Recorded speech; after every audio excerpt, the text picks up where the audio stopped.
Now let's talk about what we're about to do right here from the knee staple. So go ahead and have your head that way. So I knee staple, and now in the no-gi we talked about where I hug the head and the forearm, which is still correct. But what I like to do is, as I get here, I'm staying low, is as I go to hug her head, I keep my thumb in the gi. So as my thumb was in the gi, as I punch through the armpits, I keep my thumb in the gi, and I grab behind her head right here. Now I have the strong grip on the back of her neck, and then I just hug her arm normally.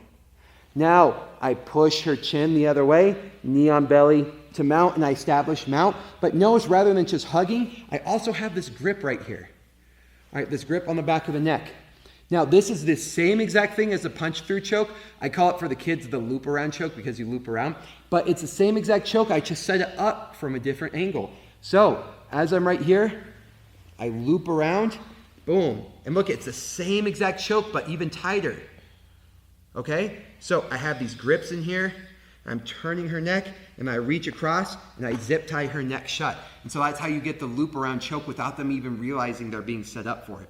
And you can do this. Let's say you do a hip bump sweep and you get to mount. You can just hug and keep them nice and low right here. Grab this grip right here and loop it around, and you're already set up. It's a lot easier sometimes. Like if she knows that the choke is coming. Here, I'll get this here for you. She knows that the choke is coming. She's going to be defending this. She's not going to give that to me. But sometimes I can get in here.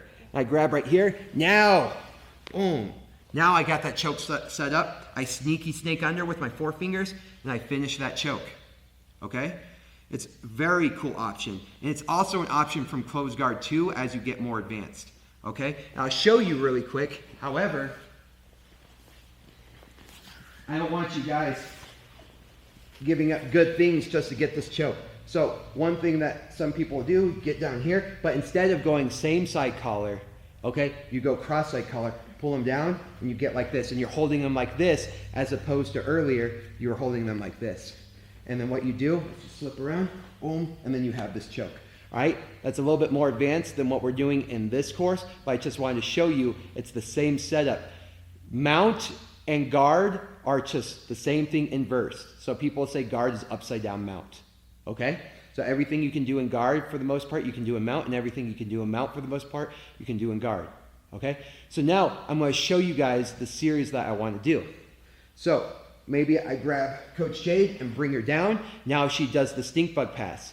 So she makes this, fist in the armpits, she moves her head far away, and she brings through, knee staple. Now she's going to guide this hand, keeping her thumb in, and she's going to hug, boom, knee on belly to mount. And she's going to loop around choke, boom, and get the submission. But she's going to hold right here. And now I'm either going to trap this arm or this arm as I bump and I roll her. And now she's going to finish that submission from closed guard. And now as she has those grips in closed guard, now I'm going to try to push her away. Boom. Forehead in the belly button. Leg goes straight up. Knee through. Knee staple right away, staying low. Grabbing this. Hugging that arm, driving her head up, knee on belly to mount. Right there, get the submission. As I get the submission, she's going to arm trap roll me. Boom. I'm going to finish the choke from closed guard, so I get practice doing it in closed guard as well as mount. Awesome. So now we have a few flows, right, that we can do. We can do flower sweep to the top, choke, right? And then you can either do an arm trap roll or fist and hips closed guard. Regardless, you just keep going with the flow. And then in the choking manner, right? Like you can do a hip bump sweep and still finish the choke. You could do a triangle, a kimura. It's all awesome options. In terms of passing guard, now we have an option for a stink bug pass, a loop around choke, and then they do an arm trap roll, and then you get the choke from closed guard, and then they get to do it. So that way they get practice passing, you get practice passing, you both get practice choking for both mount and closed guard, as well as to defend the choke by doing an arm trap roll. So you're getting all these different options from each angle, and you can start to see how quickly it can get complicated in gi, but as long as you find the fundamentals that we were talking about in no gi, things are gonna all apply and build on from that same foundation.